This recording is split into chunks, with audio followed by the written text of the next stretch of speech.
Hello and welcome to Chabot News for November 9th, 2023. My name is India, and today we will be covering an Israeli woman's hope for kidnapped hostages in Gaza, a body found in a suitcase at Lake Merritt, and a new Beatles song made possible through the use of AI. In entertainment, Greg will let us in on the surprise movie that kicked Taylor Swift's The Eras Tour concert film out of the #1 spot. And finally, Jasmine will give us a report on the late college basketball coach Bobby Knight. All that and more coming up in today's edition of Chabot News.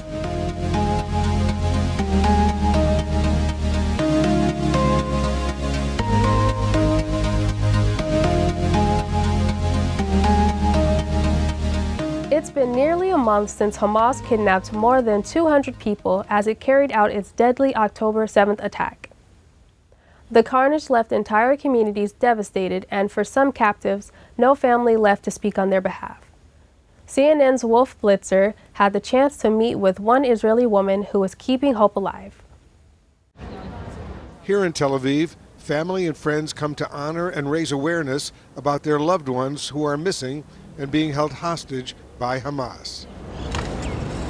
But some families don't have anyone to speak for them. I'm here on behalf of the Trupanov family, basically because there's no one else left from the family to stand up for them. Honestly, I couldn't bear it. These are just good, honest people. Every member of the Trupanov family was killed or kidnapped from the Nir Oz kibbutz on October 7th, according to Israeli officials. This is grandmother Irena Tati. She's a pediatrician, a children's doctor. I know that, if there are kids there, she's taking care of them. This is Lena. Lena is the mother, Elena. We saw her on the video that Hamas released 3 days ago. So you know she's alive? We know she's alive. Sasha is Lena's son. He's 27. His birthday is up in 9 days. Sasha is a brilliant young engineer, and he had his girlfriend Sapir. They recently moved in together, and she was with him visiting his parents for the weekend. Vitaly, Sasha's father, and Elena's husband, can't speak for his family. He was murdered by Hamas. His body was found 10 days later, after October 7th, right at the outskirts of Gaza. Grossbard told us the Trupanovs have no other relatives in Israel. They moved here more than 25 years ago after the collapse of the Soviet Union. There's a saying in Hebrew, and we say, Bnei Israel arevim ze lazeh, which basically means that we stand up for each other and we vouch for each other. I'm also a third generation to two Holocaust survivors. Something about this story, I couldn't bear it. Shiri Grossbard worked with Sasha and grew up in a different kibbutz. Since the terror attacks, she's been volunteering at the Family Forum to raise awareness about the Trupanov story. When you live on kibbutz, then everyone's your family. The Nir Oz kibbutz was hit particularly hard. Out of the 400 people living there on October 7th, it is believed dozens were killed and kidnapped. I think in a lot of people's minds, they're moving towards the situation that's happening right now with Gaza, with the military and everything, but we're still here. They're still there, and we need to keep speaking up. Are you at all hopeful that these people will come home? I am 100% sure we're not having it any other way. These are our people. Of course we'll bring them home, 100%. According to authorities on both sides, the latest violence has caused more than 1,400 deaths in Israel and more than 9,000 in Gaza since October 7th. The Minnesota Supreme Court heard oral arguments Thursday, November 2nd, over whether former President Donald Trump should be kept off the Minnesota ballot. Attorneys argued that Trump should be disqualified because of his alleged actions during the January 6th insurrection. As Esme Murphy reports, it's a case that could have major implications in the 2024 election. The attorney for the bipartisan group trying to keep the former president off the ballot went first. Beginning before the 2020 election and culminating on January 6, 2021, Donald Trump engaged in rebellion and insurrection against the Constitution of the United States in a desperate attempt to remain in office. The argument is based on Section 3 of the 14th Amendment, adopted after the Civil War. It says a former officer of the U.S. who engaged in insurrection cannot be elected again as a U.S. official. Attorneys for former President Donald Trump fired back that the amendment is outdated and the issue does not belong in the Minnesota Supreme Court. When parties ask the courts to step into that process and to decide who can or can't be president, the courts overwhelmingly say that's not a decision that should be made in the judiciary. Chief Justice Natalie Hudson questioned whether chaos would be the result of kicking Trump off the ballot. Let's say we agree with you that Section 3 is self-executing and that we do have the authority under the relevant statute to keep Mr. Trump's name off the ballot. Should we? Is the question that concerns me. Legal analyst Joe Tamburino says Hudson's question may be the key to the court's decision. What she said was, should they really do this? Because if they do, you could have 50 states with 50 different hearings and 50 different decisions.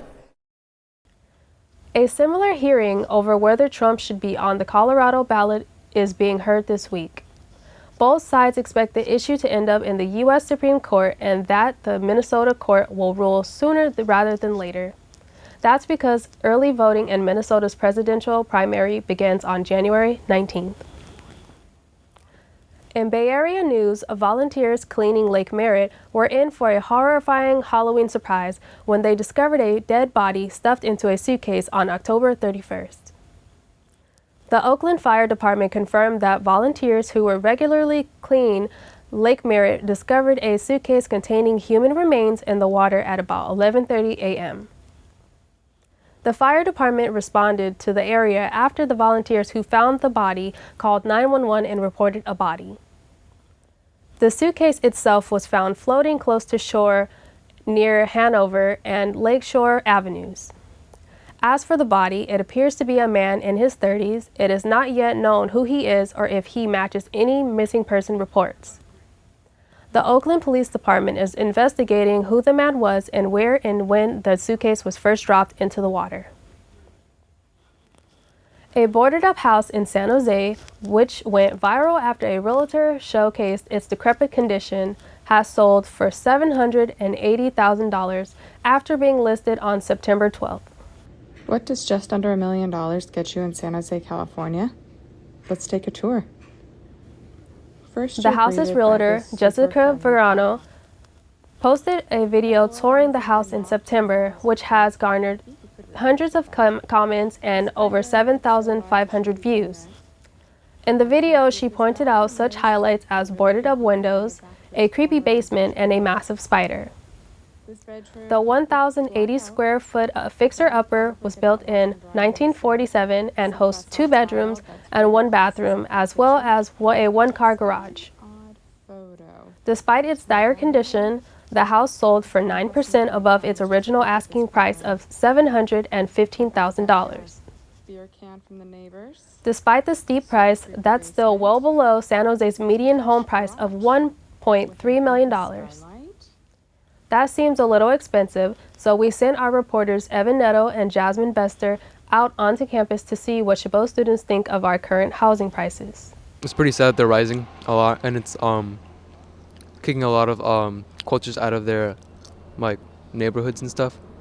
They're too high because even for our students who come here, we just got someone who was looking for housing. Fortunately, there's someone named Krill that can help. However, I don't know the situation on campus, what they provide for housing. If I had to actually put a little bit of thought into it, I would say it's like a concern of mine because I eventually will have to pay rent myself and I do not want to pay higher, prices for all that. I wish it would be a lot lower like it was back in 2008 when I was 3 years old. I think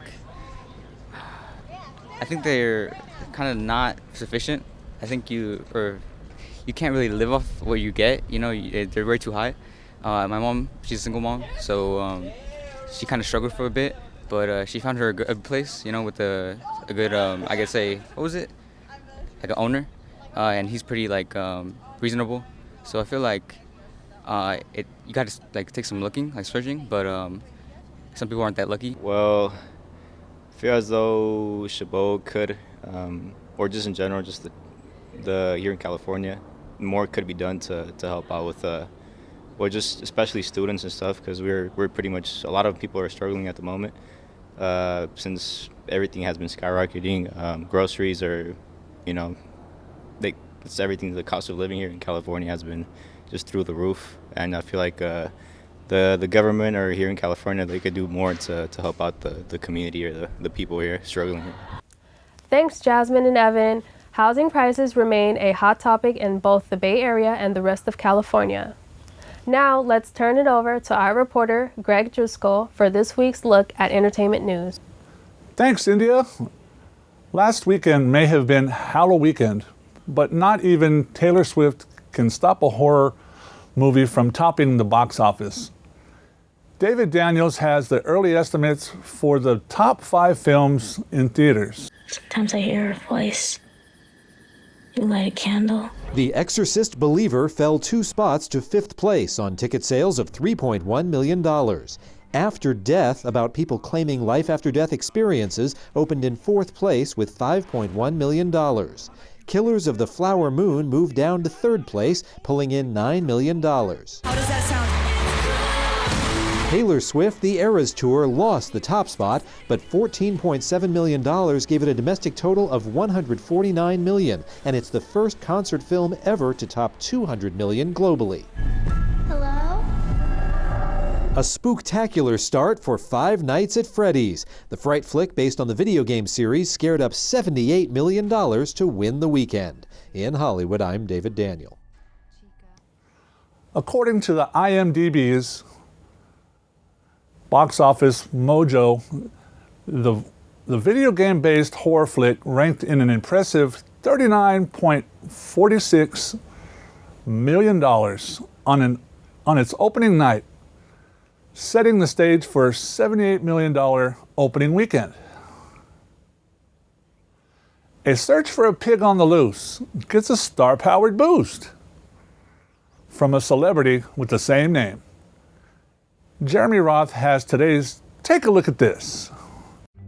The search for Kevin Bacon is over, thanks in part to Kevin Bacon, even though Kevin Bacon doesn't even know Kevin Bacon. Everybody confused? Let me explain. Just one day after Chelsea Rumbaugh welcomed the cleverly named pig Kevin Bacon to her Pennsylvania farm, Kevin rooted underneath the fence and flew the coop, setting off a 2-week search to bring home the bacon, if you will, which proved tougher than expected as the pig proved quite wily. We got a net, he stepped around it. At the slightest crunch of a branch or a tree or leaves, he would book it. While Kevin Bacon was out living footloose and fancy-free, see what I did there? A Facebook page on the search was started, amassing thousands of followers, including, you guessed it, one Kevin Bacon, the actor, who's a Pennsylvania native himself and who threw his star power behind the efforts. In the end, it was a sticky bun spiked with Benadryl that brought this ham on the lamb to a halt. He definitely enjoyed the cat and mouse game. He's back home again safe and now with less than 6 degrees of separation to his celebrity namesake. In Ohio, auto shop employees employed a unique trapping technique of their own, using a forklift to catch a suspected car thief in the act, and in midair, no less. Arlington auto wrecking employees claimed this was the 3rd time the man had tried to break into one of their cars, so they sprang into action using a forklift to grab the car and suspend it 20 feet in the air with the suspect inside. They then called police, who came out to collect the gift-wrapped suspect and who seemed suitably impressed by the crafty coup. This is amazing, dude. They had him, I'm not kidding, like 20 feet off the ground. So when we got there, we went right into custody. It was pretty impressive, honestly. For Take a Look at This, I'm Jeremy Roth. Police arrested the man for criminal trespassing and possessing criminal tools. He had been previously charged with drug abuse and entering a condemned building. Well, that's a look at this week's look at entertainment news. I'm Greg Driscoll, and now back to you, India. Thanks, Greg. Most people know that Chabot College has a sister institution called Las Positas College, located in the Livermore Hills, but not all are aware that the school has its own fully functional winery. We sent our reporter Don Wright to find out more. Directly behind Las Positas Community College in Livermore, California, is a 4-acre vineyard owned and operated by the college Campus Hill Winery. The students enrolled in the Viticulture and Winery Technology program get hands-on experience in the art of winemaking, complete from farm to barrel to bottle. The college has had its own vineyard since 2007, and the Campus Hill Winery has been serving the public with its award-winning wine since 2019.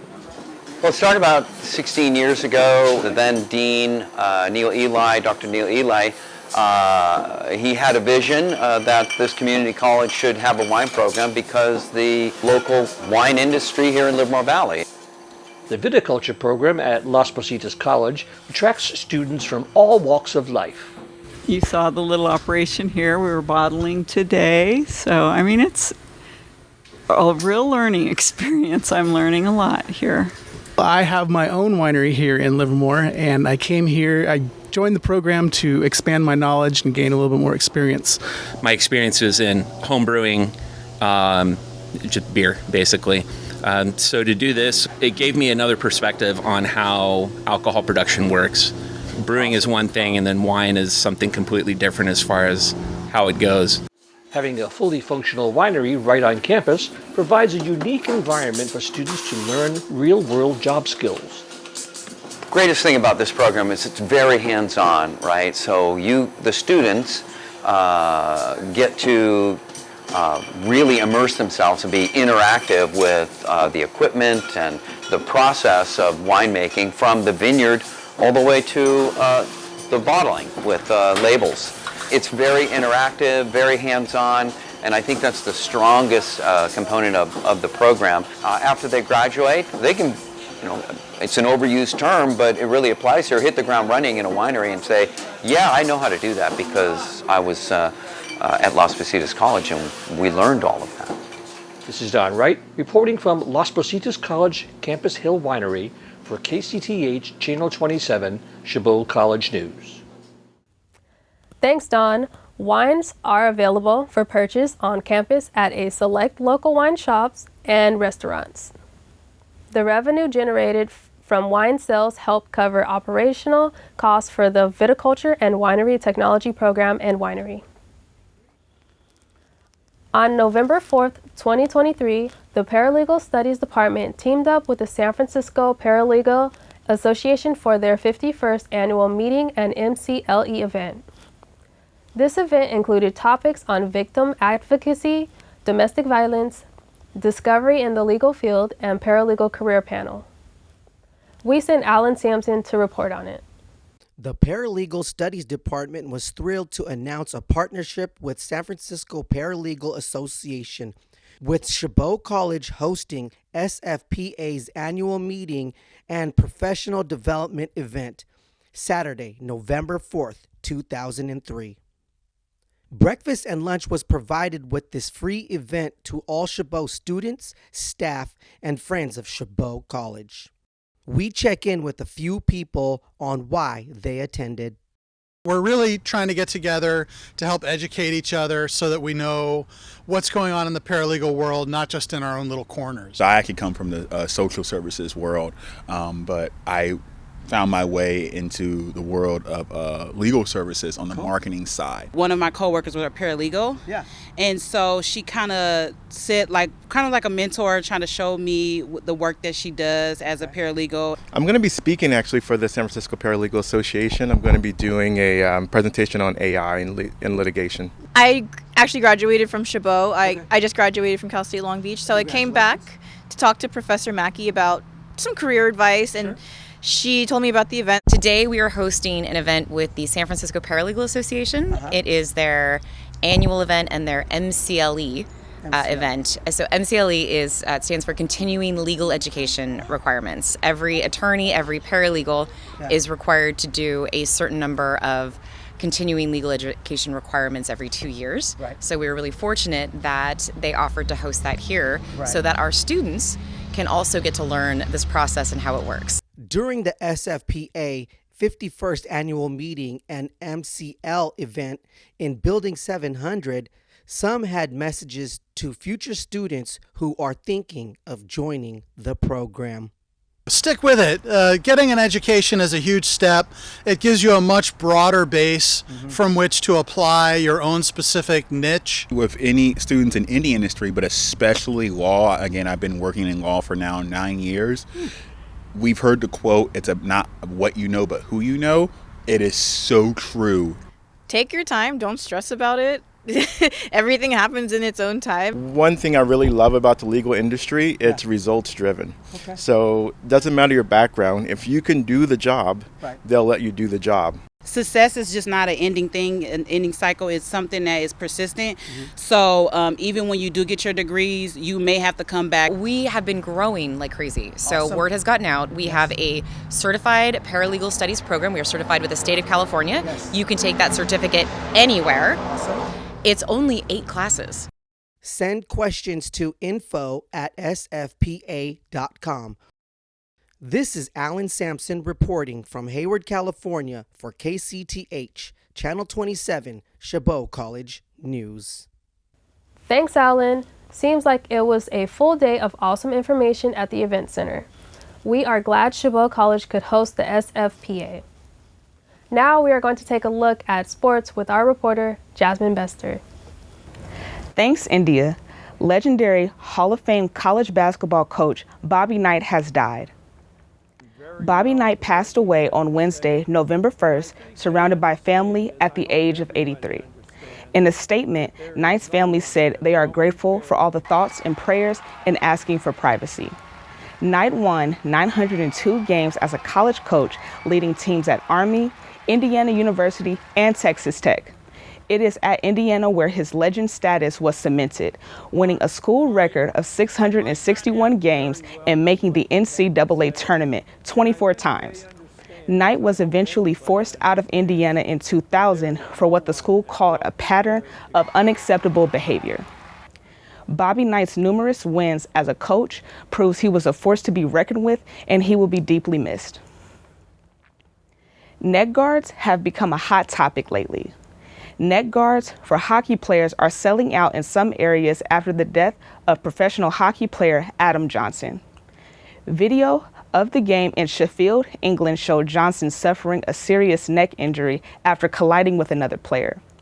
After Johnson's death, British hockey officials announced neck guards will be required starting next year. In the U.S., neither the National Hockey League nor youth hockey require neck guards, but it appears demand for them is growing.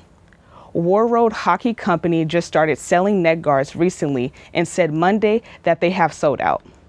We send our condolences to Adam Johnson's family, and we hope that his passing will encourage more hockey players to wear their neck guards consistently.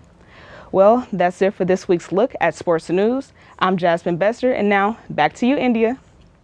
Some residents of Nashville reported incidents that may not seem super out of the ordinary. Someone stole bowls of candy from their porches, but surveillance video appears to show it wasn't a child. Sharon Danquad has the story. You're watching someone step onto Janelle Winston's front porch Halloween night. She says she and a few friends and neighbors were handing out candy when they stepped inside to grab some drinks. We were going in and out several times, several different people went in and out. And at one point, the neighbor comes back in and was like, all of our candy's missing. At around 8 p.m., Janelle's doorbell camera in West Nashville caught this. You're watching a man grab not one, not two, but 3 of their candy bowls. We all walk out to look around and we're like, wait, the candy and all of our bowls are missing. The man jumped into a car and sped off. Minutes later, in a neighborhood about a mile away, the same thing happened to Allison Dake. I was actually really angry that this has happened, not only for the first time, but for a second time. Someone stole her candy bowl last year, and this year she says she's seen about a dozen bowls taken all over Nashville. You know, my first reaction was, we go lights out for Halloween next year. I'm not going to do it. Police say taking any amount of candy set out for Halloween isn't a crime, but taking a valuable bowl could be. Some residents say they're not ready to pull the plug on Halloween just yet, but they may hand out candy for a shorter time next year. And for our final story, artificial intelligence continues developing at a rapid pace, showcasing its potential while also sparking debate. Earlier this week, President Biden signed an executive order aimed at monitoring and regulating some of the potential risks tied to AI. Ivan Rodriguez takes a look at some of the good, bad, and ugly of AI at work. Decades in the making, the last Beatles song finally brought to fruition by Paul McCartney, Ringo Starr, and artificial intelligence. It's kind of like magic. Now and Then was first recorded by John Lennon in 1978, but it wasn't until recently that technology was able to isolate and enhance his vocals from his rough demo track. I know it's true.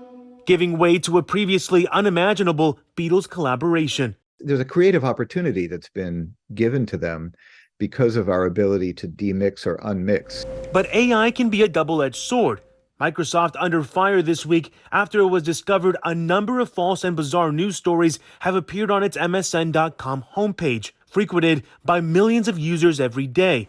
Sources tell CNN the cause is relying on AI to do the work of human editors. Journalism professor Charlie Beckett says AI has limitations. It's not a truth machine, it hallucinates. So anybody using it for factual news reporting is making a mistake if they're relying upon it. But he believes it has a practical use in journalism when deployed responsibly. So if the journalists can become more efficient and more effective, they can spend more time on the human journalism. And in some cases, it can lead to music magic. The potential for AI to help us understand ourselves, understand our work, and offer creative possibilities, I think, is great.